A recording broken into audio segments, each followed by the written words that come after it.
ইয়াসিনের অর্থ যিনি জানেন তিনি হচ্ছেন একমাত্র আল্লাহ। এমনকি জিবরাইল আমিন ইয়াসিনের অর্থ জানেন না, নবীজি ইয়াসিনের অর্থ জানেন না, সাহাবায়ে কেরাম ইয়াসিনের অর্থ জানেন না, আম্বিয়া আলাইহিমুস সালাতু ওয়াস সালাম ইয়াসিনের অর্থ জানেন না, বড় পীর আব্দুল কাদের জিলানী রাহিমাহুল্লাহ ইয়াসিনের অর্থ জানেন না, খাজা মুঈনুদ্দিন চিশতি আজমেরি সানজারি ইয়াসিনের অর্থ জানেন না, অনুরূপভাবে খাজা বাহাউদ্দিন নকশবন্দি রাহিমাহুল্লাহ, শাহজালাল মুজাররদি ইয়ামানি, শাহ পরান রাহিমাহুল্লাহ, শাহ মখতুম, শাহ আমানত রাহিমাহুল্লাহ সকলেই আল্লাহর ওলি, কোনো সন্দেহ নাই। তবে তারা এর অর্থ জানেন না, ঠিক কিনা জোরে বলেন। ইয়াসিনের অর্থ কোনো অবস্থাতেই খুলাফায়ে রাশিদিন জানেন না, সাহাবায়ে কেরাম কেউ জানেন না। ইয়াসিনের অর্থ একমাত্র জানেন কে? আরো জোরে বলতে হবে, কে জানেন? একমাত্র আল্লাহ জানেন। তাহলে আজকে আমাকে আপনাকে আল্লাহর পক্ষ থেকে ইয়াসিন নাযিল করে এই কথার দিকে পরিষ্কারভাবে ইঙ্গিত দিয়ে বলে দিচ্ছে, দেখো এই ইয়াসিনের অর্থ একমাত্র আল্লাহ জানেন। জিবরাইল সহ নবী রাসূল পর্যন্ত জানেন না, ওলি আব্দাল গাউস কুতুব পর্যন্ত জানেন না। তাহলে বোঝা গেল একমাত্র আলিমুল গায়ব আল্লাহ।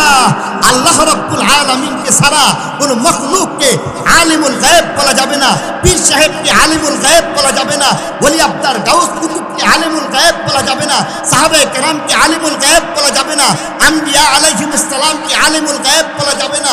এমনকি সাইয়্যিদুল আম্বিয়া, দুনু জাহানের সরকার নবী, দুনু জাহানের বাদশা নবী, আমার নবী, আপনার নবী আহমদে মুজতবা মুহাম্মদে মুস্তাফা সাল্লাল্লাহু আলাইহি ওয়াসাল্লাম, তিনিও এই অর্থ যেহেতু জানেন না, অতএব তাকেও আলিমুল গায়ব বলা যাবে না। আলিমুল গায়বের একমাত্র মালিক আমার আল্লাহ। কোরআনে পাক আল্লাহ রাব্বুল আলামিন মানব জাতির হেদায়েতের জন্য তা নাযিল করেছেন। এই কোরআনে পাকের মধ্যে আল্লাহ রাব্বুল আলামিন মোটামুটি ভাবে বলা যায় দুই প্রকারের আয়াত আল্লাহ নাযিল করেছেন। এক প্রকারের আয়াত যার মর্ম অনুধাবন করা এটা খুব সহজ, পক্ষান্তরে ভিন্ন কিছু এমন আয়াত রয়েছে আল্লাহর কালাম, এগুলির মর্ম উদ্ধার করা কারো পক্ষে সম্ভব না। যেমন আজকে সূরা ইয়াসিনের যে দুইখান আয়াত তেলাওয়াত করলাম, এখানে এই দুই প্রকারের আয়াতই রয়েছে। প্রথম আয়াত হচ্ছে ইয়াসিন, এটা ওই সমস্ত আয়াত যে আয়াতগুলির মর্ম কারো পক্ষে বোঝা সম্ভব না, এর অর্থ ব্যাখ্যা কোনোটাই সম্ভব না। দ্বিতীয় যে আয়াত আপনাদের সামনে তেলাওয়াত করলাম, ওয়াল কোরআনিল হাকিম, এটা ওই সমস্ত আয়াতের অন্তর্ভুক্ত যা স্বাভাবিকভাবে মানুষের পক্ষে বোধগম্য হয়, আরবি জানা মানুষের পক্ষে কম বেশি তার অর্থ অনুধাবন করা, মর্ম উদ্ধার করা সম্ভব। প্রথমোক্ত আয়াত নিয়ে একটা আপত্তি চলে আসে, আমাদের মাদ্রাসার ভাষায় বলা হয় ইশকাল চলে আসে। আর তা হচ্ছে কোরআন শরীফের যেই সমস্ত আয়াতের অর্থ কেউ জানে না, এই সমস্ত আয়াত আল্লাহ রাব্বুল আলামিন কোরআনে পাকের মধ্যে কেন উল্লেখ করবেন? যেমন ইয়াসিনের অর্থ কেউ জানে, আমরা মোটামুটি কম বেশি সবাই জানি। এই ধরনের আয়াত হুরুফে মুকাত্তাআতের মাধ্যমে যেই সমস্ত আয়াত, তন্মধ্য হইতে শুধু এটা না, এমন আরো কিছু আয়াত আছে। আলিফ লাম মিম, এর অর্থ কেউ জানে না। হামিম, আইন সিন কাফ, তার অর্থ কেউ জানে না। কাফ হা ইয়া আইন সাদ, তার অর্থ কেউ জানে না। তাহলে আল্লাহ রাব্বুল আলামিন এই সব আয়াত কেন দিলেন, যেই আয়াতের অর্থ আল্লাহ ছাড়া পৃথিবীতে আর কেউ জানেন না? এমনকি ওলি আব্দাল গাউস কুতুব, নবী রাসূল, সাহাবা, তাবেঈন, তাবে তাবেঈন, আইম্মায়ে মুজতাহিদিন, সলফে সালিহিন, তাদের কেউ জানেন না।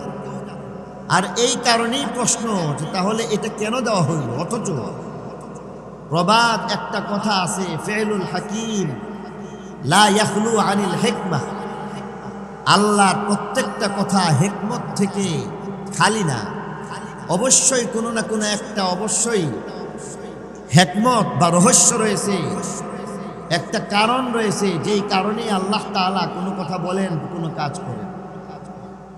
তাহলে এই সমস্ত আয়াত যেগুলির অর্থ কেউ জানেন না, তার অবশ্যই কারণ আল্লাহ রাব্বুল আলামিন কেন উল্লেখ করেছেন, তার অবশ্যই কারণ আছে। মুফাসসিরিনে কেরাম এই আয়াতগুলির ব্যাখ্যা করতে গিয়া প্রথমত যেই ব্যাখ্যাটা করে থাকেন, তার অর্থ একমাত্র আল্লাহ জানেন, আর কেউ জানে না। দ্বিতীয় পর্যায়ে বলেন উলামায়ে কেরাম, এই সমস্ত আয়াত যেগুলির অর্থ কেউ জানেন না, এই আয়াতগুলির অনেক কারণের মধ্য হইতে আজকে আপনাদের সামনে 2-3টা কারণ বলতে চাই। 1 নম্বর কারণ হচ্ছে, আল্লাহ যেমন মহান, আল্লাহর কালাম তেমনই মহান। আল্লাহর জাত যেমন রহস্যে আবৃত, আল্লাহর কালাম এমনই রহস্যে আবৃত। আল্লাহর জাত এবং সত্তা এবং তার কালামের মধ্যে আল্লাহ রাব্বুল আলামিন নিগুড় এক রহস্য রেখে দিয়েছে। কেননা আমরা জানি আল্লাহ রাব্বুল আলামিনের জাত আর অস্তিত্ব কোনো মানুষের পক্ষে আবিষ্কার করা সম্ভব না। আর এই কারণেই আল্লাহ রাব্বুল আলামিন তার হাবিবের মাধ্যমে আমাদেরকে জানায় দিয়ে গেছেন,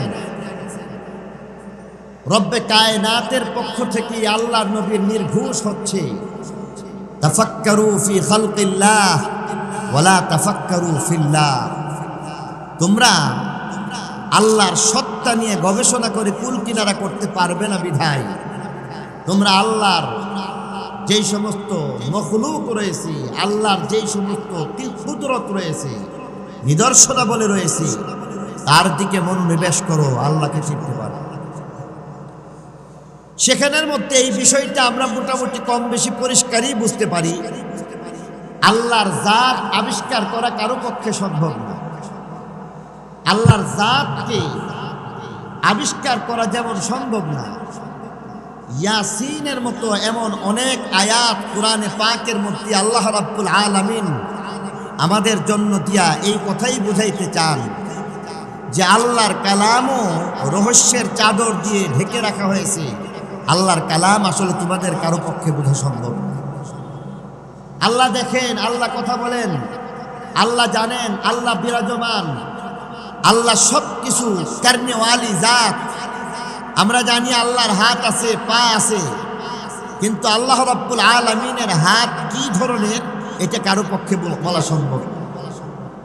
আল্লাহ রাব্বুল আলামিন কথা, আল্লাহ দেখেন, কিন্তু আল্লাহ মখলুকের মতো দেখেন না। আল্লাহ জানেন, মখলুকের মতো জানেন না। বরং আল্লাহ রাব্বুল আলামিনের জাত এবং তার সিফাত সব কিছুকে আল্লাহ তাআলা রহস্যের চাদর দিয়ে ঢেকে রাখছেন। এই কারণে আল্লাহর হাত আছে, কেমন আছে এটা বলা যাবে না। আল্লাহর অস্তিত্ব আমরা বুঝি, কেমন ভাবে, কি ধরনের অস্তিত্বশীল, এটা আমাদের কারো পক্ষে বোঝা সম্ভব না। আল্লাহ রাব্বুল আলামিনের এই সব কথার উপর, তার জাত এবং সত্তার উপর না দেখার পরেও আমাদের বিশ্বাস আছে না নাই? মেহরবানি করে আওয়াজ দিয়ে বলুন তো, আল্লাহর জাত এবং সত্তার প্রতি আমাদের মুসলমান হিসাবে বিশ্বাস আছে না নাই? অবশ্যই আছে। এটা আমাদের ঈমান। না দেখার পরেও বিশ্বাস করতে হয়। আর যারা আল্লাহ রাব্বুল আলামিনের জাত এবং সত্তাকে না দেখার পরেও বিশ্বাস করে, তারাই আসলে ঈমানদার হয়ে যায়। ঠিক তেমনি ভাবে আল্লাহ রাব্বুল আলামিনের পক্ষ থেকে তেলাওয়াতকৃত এই সমস্ত আয়াত যেগুলির অর্থ কেউ জানে না, এটাও আমার আপনার একটা ঈমানের পরীক্ষা হয়ে যায় যে এগুলি তোমাদের কারো পক্ষে বোঝা সম্ভব না, তারপরেও তোমরা তার প্রতি ঈমান আনো। যেমন আল্লাহ রাব্বুল আলামিনকে না দেখে বিশ্বাস করতেছে, আল্লাহকে না দেখে তার সত্তার উপর বিশ্বাস করা, এর নাম যেমন ঈমান। আল্লাহর কালাম না বুঝতে পারা, বুঝার মতো ক্ষমতা না থাকার পরেও যদি কেউ তার প্রতি বিশ্বাসী হইয়া বলতে পারে, ইয়াসিন হচ্ছে আমার মাহবুব, আমার মাহবুব, আমার মালিক, আমার খালেক মালেক, তার পাক জবান থেকে পাক কালাম, এই কথা বিশ্বাস যে করবে সেই ঈমানদার হয়ে আসে। দ্বিতীয় আরেকটা কারণ হচ্ছে, স্বাভাবিকভাবে কিছু কিছু বিষয় তো এমন থাকে মানুষের মধ্যে জ্ঞান মর্যাদার দিক থেকে সমপর্যায়ের হইলে একজন আরেকজনের কথা বুঝে। যেমন ধরুন একজন ডাক্তারদের সুনির্দিষ্ট একটা পরিভাষা আছে, ব্যবসায়ীদের সুনির্দিষ্ট একটা পরিভাষা আছে। ডাক্তারদের সেই পরিভাষা একজন ডাক্তার অথবা মোটামুটি সমপর্যায়ের যারা আছে তারা বুঝে। ব্যবসায়ীর পর্যায়ে তাদের যে পরিভাষা রয়েছে, এদের কথা ব্যবসায়ী হইলে বুঝতে পারে, কৃষকের কথা কৃষক হইলে বুঝতে পারে, চাকরিজীবীর কথা চাকরিজীবী হইলে বুঝতে পারে, ইঞ্জিনিয়ারের কথা ইঞ্জিনিয়ার হইলে বুঝতে পারে। বোঝা গেছে ডাক্তারের সমপর্যায়ের না হইলে বুঝতে পারে না, ইঞ্জিনিয়ারের সমপর্যায়ের না হইলে কোনো কথা বুঝতে পারে না, ব্যবসায়ীর সমপর্যায়ের না হইলে বুঝতে পারে না। যেমন একটা উদাহরণ দিই, আমাদের ব্রাহ্মণবাড়িয়ার আনন্দবাজারের মধ্যে মৎস্য ব্যবসায়ী রয়েছে, তাদের মধ্যেও কিছু একটা পরিভাষা আছে। তাদের এই পরিভাষা আমার পক্ষে আপনার পক্ষে সাধারণ মানুষের পক্ষে বোঝা সম্ভব না। যেমন আজকে আপনাদেরকে একটা কথা বলি, তাদের একটা পরিভাষা হচ্ছে যখন মাছ বেচা কেনা হয় তখন তাদের মধ্যে মাঝে মধ্যে বলা হয় কত টাকা। তখন ব্যবসায়ী আরেক ব্যবসায়ীর সাথে যখন কথা বলে তখন একটা এমন শব্দ আছে, এই শব্দটা বলতেছি আজকে। তারা বলে এটার দাম হিংরাশো। দাম কত? হিংরাশো। আচ্ছা এখানে আপনারা বলুন তো দেখি, এখানের মধ্যে কেউ কি এই কথাটা বুঝতে পারছেন হিংরাশোর অর্থ কি? একটু আওয়াজ দিয়ে বলেন। কিন্তু একজন মৎস্য ব্যবসায়ী হইয়া তিনি যখন আরেক মৎস্য ব্যবসায়ীর সাথে বলল যে হিংরাশো, সাথে সাথে বলার সাথে সাথেই বুঝতে পারছে এর মানে হইতেছে 300 টাকা। 300 টাকা এই যে একটা পরিভাষা, এটা মৎস্য ব্যবসায়ী আনন্দবাজারের মৎস্য ব্যবসায়ী সমপর্যায়ের না হইলে তার পক্ষে বোঝা সম্ভব। তাহলে বোঝা গেল সমপর্যায়ের মানুষ সমপর্যায়ের কথাবার্তা বুঝতে পারে, ডাক্তারের সমপর্যায়ের কথা বুঝতে পারে, ইঞ্জিনিয়ারের কথা সমপর্যায়ের ইঞ্জিনিয়ার বুঝতে পারে, কবিরাজের কথা সমপর্যায়ের কবিরাজ বুঝতে পারে। ঠিক তেমনিভাবে ব্যবসায়ীর কথা সমপর্যায়ের ব্যবসায়ীরা বুঝতে পারে। ঠিক তদ্রূপ আল্লাহ রাব্বুল আলামিনের জাত আর সত্তা মখলুকের পক্ষে বোঝা সম্ভব না। এই কথাটা বুঝাইবার জন্য আল্লাহ তাআলা পুরা 30 পারার মাঝে মধ্যে কোথাও বলে দিয়েছেন আলিফ লাম মিম, কোথাও বলে দিয়েছেন ইয়াসিন, কোথাও বলে দিয়েছেন হামিম, কোথাও বলে দিয়েছেন তাহা, কোথাও বলে দিয়েছেন হামিম আইন সিন কাফ, কোথাও বলে দিয়েছেন কাফ হা ইয়া আইন সাদ। এই কথা বুঝাইবার জন্য আমি হইলাম খালেক, তোমরা হচ্ছ মখলুক। মখলুক হইয়া সসীম জ্ঞানের অধিকারী হইয়া অসীম জ্ঞানের মালিক খালেক আল্লাহ রাব্বুল আলামিনের কথাবার্তা বুঝার মতো ক্ষমতা তোমাদের কারো নাই। আর এই কথাটা বুঝাইবার জন্য তোমাদেরকে মাঝে মধ্যেই এমন কিছু আয়াত দিয়ে দেখাই দিছি আমি কত বড় মহান জাত। আমার কথা তোমাদের পক্ষে বোঝা সম্ভব না। তবে 30 পারা কোরআন আমি পুরাটাই তোমাদের মতো করে বোঝানোর জন্য তোমরা যেমন করে বুঝতে পারো, যেমন ভাবে একজন বাবা, একজন মাস্টার, একজন মুরব্বী ছোট্ট একটা শিশু সন্তানকে, ওয়ানের একটা সন্তানকে শরতে অজগর বলে বলে বুঝায়, আমাদেরকে আল্লাহ রাব্বুল আলামিন 30 পারা কোরআন শরীফ নাজেল করে আমাদের বুঝার মতো উপযুক্ত করে 30 পারা নাজেল করে দিয়েছেন। আর মাঝে মধ্যে এমন আয়াত দিয়ে বুঝাই দিয়েছেন, দেখো আমার কথা আসলে তোমাদের কারো পক্ষে বোঝা সম্ভব না। যদি বুঝে যাও তাহলে সসীম জ্ঞানের অধিকারী খালেক আর অসীম জ্ঞানের অধিকারী মাখলুকের মধ্যে ব্যবধান থাকে না। এই ব্যবধান এবং পার্থক্য বুঝাইবার জন্য আল্লাহ তাআলা মাঝে মধ্যে এমন আয়াত দিয়ে দিয়েছেন, ইয়াসিন দিয়ে। দুইটা কারণের পরে আবার তৃতীয় আরেকটা কারণ আপনাদের সামনে বলতে চাই, মেহেরবানি করে উত্তর দিবেন। আমি আপনাদেরকে বলবো, তাফসীরের যত কিতাব রয়েছে সমস্ত তাফসীরের কিতাবের মধ্যে এই পর্যায়ের আয়াত যখন চলে আসছে তখন তাফসীরের সমস্ত কিতাবের মধ্যেই পাইবেন। বিশেষ করে আপনাদের সামনে তাফসীরে জালালাইনের উদ্ধৃতি দিতে পারি, তাফসীরে বাইজাবি শরীফের উদ্ধৃতি দিতে পারি, অন্যান্য তাফসীরের উদ্ধৃতি দেওয়া যায় যেখানের মধ্যে বলা হয়েছে ইয়াসিন। এই ইয়াসিনের অর্থ যেখানের মধ্যে বলার কথা সেখানের মধ্যে সমস্ত মুফাসসিরিনে কেরাম অর্থ না বলে একটা কথা বলেছেন। সেই জায়গায় বলে দিয়েছেন আল্লাহু আ'লামু বিমুরাদিহি বিযালিক, অর্থাৎ এর একমাত্র অর্থ জানেন কে? আরো জোরে বলেন, কে জানেন? এবার একটা বিষয় পরিষ্কার হয়ে যাওয়া দরকার, যিনি জানেন তিনি হচ্ছেন আলিমুল গায়ব, যিনি জানেন না কশ্চিন কালো তিনি আলিমুল গায়ব হইতে পারেন। যিনি জানবেন, সব কিছু জানবেন, মাধ্যম ছাড়া জানবেন, উপকরণ ছাড়া জানবেন, কোনো ধরনের ইশারা ইঙ্গিত ছাড়া জানবেন, সিমটম ছাড়া জানবেন, চিহ্ন ছাড়া জানবেন, অনুরূপভাবে সব কিছু আদি থেকে অন্ত পর্যন্ত জানবেন, যা জানতে পারেন সব কিছু যিনি জানতে পারেন তিনি হচ্ছেন আলিমুল গায়ব।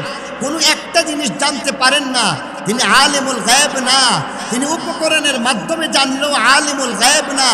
উদাহরণ হিসেবে আপনাদের সামনে বলে দিতে চাই, আবহাওয়াবিদ 5 দিন 10 দিন আগেই বলতে পারে বৃষ্টি হবে, ঠিক কিনা বলো? এবার আবহাওয়াবিদ তাদেরকে আলিমুল গায়ব বলা যাবে না, কারণ তারা মেশিনপত্র ব্যবহার করে মোটামুটি একটা সম্ভাব্য কথা বলছে বিধায় মাধ্যমে যেহেতু জানতেছে, কোনো একটা উপকরণ ব্যবহার করে জানতেছে, তাকে আলিমুল গায়ব বলা যাবে। অনুরূপভাবে কাউকে যদি জানিয়ে দেওয়া হয় সে আলিমুল গায়ব হয় না। আসমানের দিকে তাকাইয়া একজন বলতেছে আসমানের অবস্থার দ্বারা বোঝা যাইতেছে বৃষ্টি হয়ে যাবে, এমন একটা সিমটম দেখার পরে যদি আগাম বলে দিল বৃষ্টি হয়ে যাবে, ঠিক একটু পরে যদি বৃষ্টি চলে আসে, তিনি আলিমুল গায়ব হবেন না, কারণ তিনি একটা সিমটম বা চিহ্ন আলামত নির্ভর করে সেই অনুযায়ী কথা বলেছেন, এই কারণে তিনি আলিমুল গায়ব না।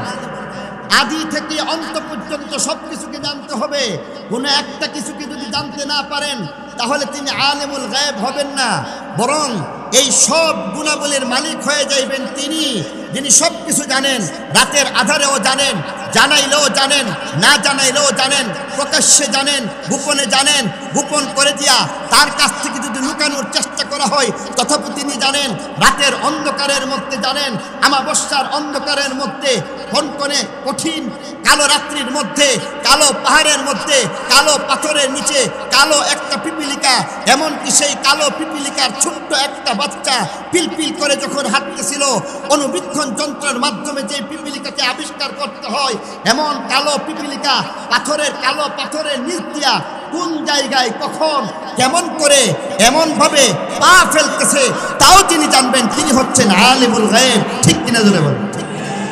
এবার আপনাদের সামনে বলতে চাই, বুঝে থাকলে বলুন তো দেখি, ইয়াসিনের অর্থ এটা একমাত্র আল্লাহ ছাড়া কোনো মানুষের পক্ষে জানা সম্ভব?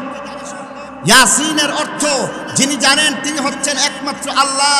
এমনকি জিবরাইল আমিন ইয়াসিনের অর্থ জানেন না, নবীজি ইয়াসিনের অর্থ জানেন না, সাহাবায়ে কেরাম ইয়াসিনের অর্থ জানেন না, আম্বিয়া আলাইহিমুস সালাতু ওয়াস সালাম ইয়াসিনের অর্থ জানেন না, বড় পীর আব্দুল কাদের জিলানী রাহিমাহুল্লাহ ইয়াসিনের অর্থ জানেন না, খাজা মুঈনুদ্দিন চিশতি আজমেরি সানজারি ইয়াসিনের অর্থ জানেন না, অনুরূপভাবে খাজা বাহাউদ্দিন নকশবন্দি রাহিমাহুল্লাহ, শাহজালাল মুজাররদি ইয়ামানি, শাহ পরান রাহিমাহুল্লাহ, শাহ মখদুম, শাহ আমানত রাহিমাহুল্লাহ, সকলেই আল্লাহর ওলি, কোনো সন্দেহ নাই, তবে তারা এর অর্থ জানেন না, ঠিক কিনা জোরে বলেন? ইয়াসিনের অর্থ কোনো অবস্থাতেই খুলাফায়ে রাশিদিন জানেন না, সাহাবায়ে কেরাম কেউ জানেন না। ইয়াসিনের অর্থ একমাত্র জানেন কে? আরো জোরে বলতে হবে, কে জানেন? একমাত্র আল্লাহ জানেন।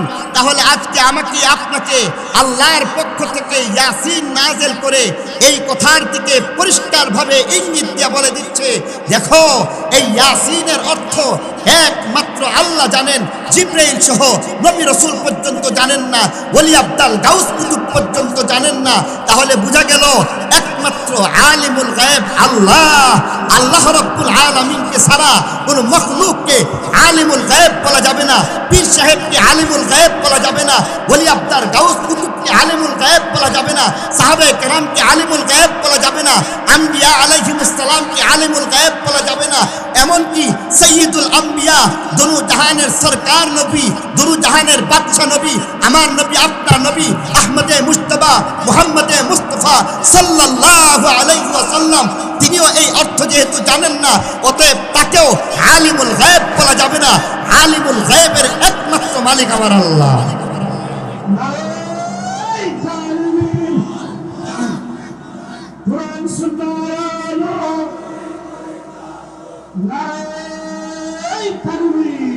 মেরে মোহতারাম দোস্ত বুজুর্গ, বলছিলাম ইয়াসিন দেওয়ার অবশ্যই, ইয়াসিন আমাদের সামনে কেন দেওয়া হয়েছে তার অবশ্যই একটা কারণ আছে না নাই? এবার 3 নম্বর কারণটা বলা হয়েছে। 3 নম্বর কারণের মধ্যে বলা হয়েছে ইয়াসিনের অর্থ একমাত্র আল্লাহ জানেন, অতএব আলিমুল গায়েব কে হবেন? আরো জোরে বলতে হবে, কে হবেন? আরো জোরে বলেন, আলিমুল গায়েব একমাত্র কে? আল্লাহ ছাড়া কাউকে কোনোদিন আলিমুল গায়েব বলা যাবে না। তাই বলে কোনো অসুবিধা নাই, বলেন নবীদের শান মান মর্যাদার মধ্যে কোনো ধরনের কমি আসবে না, কারণ নবী হচ্ছেন মাহবুব নবী, আল্লাহ হচ্ছেন মাহবুব মাহবুদ, নবী হচ্ছেন মাহবুব। সুবহানাল্লাহ বলবেন না? আল্লাহ মাহবুব, নবী হচ্ছেন মাহবুব। আল্লাহকে ছাড়া রব্বে কায়নাত কেউ হইতে পারে না। মুহাম্মদ সাল্লাল্লাহু আলাইহি ওয়াসাল্লামকে ছাড়া আর কোনো অবস্থাতেই মুস্তাফা হইতে পারে না।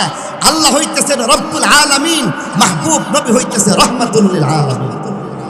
যার অস্তিত্বের মধ্যে আসমান, চন্দ্র, সূর্য, গ্রহ, তারা, নক্ষত্র, এই সব কিছুর অস্তিত্ব যার অস্তিত্বের মধ্যে বিরাজমান, অস্তিত্বের কারণে হয়েছে। তিনি হয়েছেন বলে চন্দ্র সুন্দর হয়ে গেছে, তার অস্তিত্বের কারণে আজকে পৃথিবীর এত সুন্দর, তার অস্তিত্বের কারণে তিনি আছেন বলেই আজকের এই পৃথিবী সুন্দর, জান্নাত সুন্দর। আর এমন করে প্রত্যেকটা মখলুককে আল্লাহ রাব্বুল আলামিন শুধু সুন্দর বানাইছেন এমন না। কবি বলেন, ये फूल न होता, ये फूल न होता तो कलियों का तबस्सुम भी न होता, ये गुल न होता तो बुलबुल का तरन्नुम भी न होता, रुखे मुस्तफा है वो आईना, अब ऐसा दूसरा आईना न हमारे बज़्मो ख़याल में, न दुकाने आईना साज में, वत्तीन वज़्ज़ैतून वतूर सीनीन वहादल बलदिल अमीन। तीনের শপথ নিলাম, মহান আল্লাহ বলেন জাইতুনের শপথ নিলাম, ওয়াতুর সিনিন, সিনাই উপত্যকায় অবস্থিত তুর পর্বতের শপথ নিলাম, বালাদে আমিন তথা মক্কা নগরের নামে শপথ নিলাম। 4 বার কসম খাওয়ার পরে আমার আল্লাহ বলেন, লাকাদ খালাকনাল ইনসানা ফি আহসানি তাকওয়িম, মাহবুব নবীকে আমি সবচাইতে সুন্দর বানায় দিলাম। কত সুন্দর বানায় দিলাম! মহান আল্লাহ বলেন, আমার কুদরতি খাজানা এবং ভান্ডারের মধ্যে মাহবুব নবীর চাইতে শ্রেষ্ঠ এবং সুন্দর আর কিছু পাওয়া যায় না। মেরে মুহতারাম দোস্ত বুজুর্গ, বলছিলাম ইয়াসিন কেন ব্যবহার করা হয়েছে। 3 নম্বর কারণের পরে সম্ভবত 4 নম্বর কারণটা বলে বয়ান শেষ হয়ে গেল। 4 নম্বর কারণটা আমি বলে বয়ান শেষ করে দিতে চাইব। বর্তমান সময়ের মধ্যে একটা নতুন ফিতনা আসছে, যারা নিজেদেরকে দাবি করে আহলে হাদিস, যারা নিজেদেরকে আহলে হাদিস দাবি করতেছে, আজকে আমরা অত্যন্ত দুঃখ ভারাক্রান্ত মনে বলতে চাই, যারা নিজেদেরকে তথাকথিত আহলে হাদিস দাবি করে তারা আসলে আহলে হাদিস নয়, তারা তথাকথিত আহলে হাদিস। এই তথাকথিত আহলে হাদিস নামধারী যারা নিজেদেরকে আহলে হাদিস বলে থাকে, পরিষ্কার করে বলে দিতে চাই, আপনাদের সামনে বলতে চাই, সময় সংক্ষিপ্ত, তারপরও একটা বিষয় না বললেই নয়, আসলে তারা হাদিস মানে না। প্রশ্ন হচ্ছে, বলতে পারেন তাহলে তারা হাদিস না মানে না কেমন করে? আজকে এই কথার উত্তর এই ইয়াসিন থেকে পাওয়া যায়। আহলে হাদিস নামধারী যারা আছেন তাদের মধ্যে দেখা যায় অনেক ঘাপলা আছে, এগুলি নিয়ে আজকে কথা বলার সময় নাই, এমনি ঠেক দিচ্ছে 5 মিনিটে ছেড়ে দিতে। এই কারণে আপনাদের সামনে 5 মিনিটের মধ্যে কথাটা বলে দিতে চাই। আহলে হাদিস ফিতনা যারা নিজেদেরকে আহলে হাদিস দাবি করতেছে, তাদের অন্যতম একটা কথা হচ্ছে, কোরআন শরীফ যদি বুঝে পড়ো তাহলে লাভ, কোরআন শরীফ যদি বুঝে না পড়ো তাহলে কোনো লাভ নাই। এমন কথাটা তাদের মধ্যে আছে। আশা করি আপনাদের আপনাদের জানা থাকার কথা। আর যদি জানা না থাকে তাহলে আজকে আপনাদের সামনে পরিষ্কার করে বলে দিচ্ছি, এমনকি হজ্জের সফরের মধ্যে বাংলাদেশ থেকে যাওয়া ভিকারুন্নিসা নুন স্কুল অ্যান্ড কলেজের একজন অধ্যাপিকা নিজের দাবি করছে আহলে হাদিস, হজ্জের মতো সফরে গিয়া মাথায় কাপড় নেয়, হজ্জের মতো সফরের মধ্যে গিয়া মাথায় কাপড় দেয় না, এমনকি বুরকা পরবে দূরের কথা, মাথায় পর্যন্ত কাপড় দেয় না। আর আমার আহলিয়াকে বলছিল, কোরআন শরীফ তেলাওয়াত করতেছো, এই কোরআন শরীফ তেলাওয়াত করছো যে তার অর্থ জানুনি? বলে যে না, আমরা তো অর্থ জানি না, এমনি তেলাওয়াত করতেছি। এবার বলতেছে কোরআন শরীফ বন্ধ করো, কারণ অর্থ না জানলে এই কোরআন শরীফ পড়ার কোনো লাভ নাই। আজকে যারা এই সমস্ত কথা যারা বলে থাকে তাদের ক্ষেত্রে ইয়াসিন বড় একটা প্রমাণ হয়ে যাচ্ছে, কারণ ইয়াসিনের অর্থ একমাত্র জানেন কে? আরো জোরে বলতে হবে, ইয়াসিনের অর্থ নবীজি জানেন। ইয়াসিনের অর্থ সাহাবা, তাবেঈ, তাবে তাবেঈ, আইম্মায়ে মুজতাহিদিন, সলফে সালেহিন তাদের কেউ কি জানেন? ইয়াসিনের অর্থ কোনো মুফাসসিরিনে কেরাম জানেন না, তাহলে ইয়াসিনের অর্থ একমাত্র কে জানেন? এবার বলুন তো দেখি, আলিফ লাম মিমের অর্থ আল্লাহ ছাড়া কেউ জানেন? আলিফ লাম মিমের অর্থ নবী রাসূলগণ জানেন, ওলি আব্দাল গাউস কুতুব কেউ জানেন না।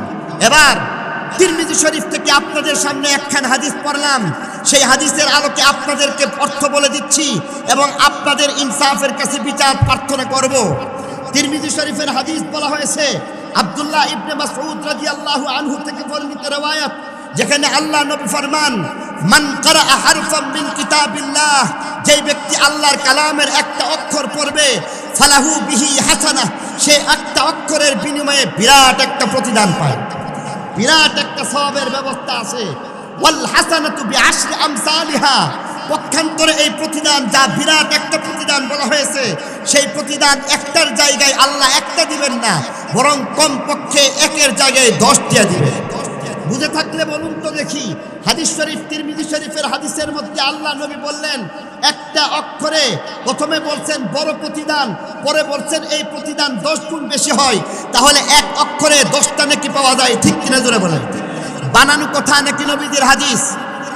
আল্লাহ নবীর হাদিসের মধ্যে উনি এতটুকু বলার পরে দ্বিতীয় অংশের মধ্যে আবার বলে দিয়েছেন, লা আকুলু আলিফ লাম মিম হারফুন, আমি এই কথা বলি না আলিফ লাম মিম তিনটা জিনিস হরফ একটা অক্ষর, বাল আলিফুন হারফুন, লামুন হারফুন, মিমুন হারফুন, বরং আলিফ একটা অক্ষর, লাম একটা অক্ষর, মিম একটা অক্ষর। বুঝে থাকলে বলুন তো দেখি, আলিফ লাম মিমের অর্থ কে জানেন? আলিফ লাম মিম এখানে একটা অক্ষর না তিনটা অক্ষর? আল্লাহ নবীর হাদিস, তিরমিজি শরীফের হাদিস, ইমাম তিরমিজি রাহিমাহুল্লাহ এই হাদিসের মান বর্ণনা করতে গিয়ে বলেছেন, হাযা হাদিসুন সহিহুন গরীবুন, অর্থাৎ এটা একটা সহিহ পর্যায়ের হাদিস। এই সহিহ হাদিসের মধ্যে বলা হয়েছে আলিফ লাম মিমের অর্থ কেউ জানে না, তিনটা অক্ষর কেউ যদি তেলাওয়াত করে তার আমল নামায় কোনো সওয়াব নাই, আল্লাহ নবী এটা বলেছেন। আরো জোরে বলতে হবে, বুঝে থাকলে বলুন তো দেখি, তিরমিজি শরীফের হাদিস, সহিহ হাদিস, আব্দুল্লাহ ইবনে মাসউদ রাদিয়াল্লাহু তাআলা আনহু থেকে বর্ণিত যে হাদিস, এই হাদিসের মধ্যে আল্লাহ নবী এই কথা বলেছেন যে আলিফ লাম মিম তিনটা অক্ষর, এর অর্থ তোমরা কেউ যেহেতু জানো না, নবী পর্যন্ত জানে না, সাহাবীও জানে না, আমি নিজেও জানি না, একমাত্র আল্লাহ জানেন, অতএব আলিফ লাম মিম পড়লে একটা সওয়াবও পাইবা না, আল্লাহ নবী এটা বলছেন। নাকি আল্লাহ নবী বলছেন আলিফ লাম মিমের অর্থ আল্লাহু আ'লামু বিমুরাদিহি বিযালিক, একমাত্র আল্লাহ জানেন। তারপরেও নবী বলেন আলিফ লাম মিম বললে তোমার আমল নামার মধ্যে 30টা নেকি আসছে, ইয়াসিন বললে তোমার আমল নামার মধ্যে 20টা নেকি চলে আসছে, কাফ হা ইয়া আইন সাদ পড়লা তোমার আমল নামার মধ্যে 50টা নেকি চলে আসতেছে। ও আহলে হাদিস নামদারি, তুমি তিরমিজি শরীফের হাদিস, সহিহ হাদিসকে অস্বীকার করলা, অমান্য করতেছো। নবী বলতেছে অর্থ না জানলেও প্রত্যেকটা অক্ষরে কমপক্ষে 10টা করে নেকি পাওয়া যায়, আর তুমি বলতেছো এর দ্বারা কোনো লাভ নাই, সওয়াব হবে না। নবীর হাদিসকে অস্বীকার করবে যারা, নবীর হাদিসকে অমান্য করবে যারা। মেরে মুহতারাম দোস্ত বুজুর্গ, বয়ান আমার শেষ, এখানেই বয়ান শেষ করে দিতে চাই। চতুর্থ কারণটা বলছিলাম, এর মাধ্যমে আমার জন্য আপনার জন্য আল্লাহর পক্ষ থেকে নির্দেশনা যেমন বলে দেওয়া হচ্ছে, ইয়াসিন তেলাওয়াত করলে সওয়াব আছে না নাই? ইয়াসিন তেলাওয়াত করলে সওয়াব আছে, আমার কথা না নবীর হাদিসের কথা? অতএব নবীর হাদিসের কথা অনুযায়ী এই শিক্ষা দেওয়ার জন্য ইয়াসিনের অর্থ না জানলো তার মধ্যে কমপক্ষে 10-10টা করে প্রতি অক্ষরে সওয়াব পাওয়া যায়। অতএব তথাকথিত আহলে হাদিস নামদারি যারা আছে তাদেরকে যেন শিক্ষা দিতেছে যে তোমরা তওবা করে ঠিকঠাকভাবে সহিহ আহলে সুন্নাত ওয়াল জামাতের অন্তর্ভুক্ত হয়ে দাও।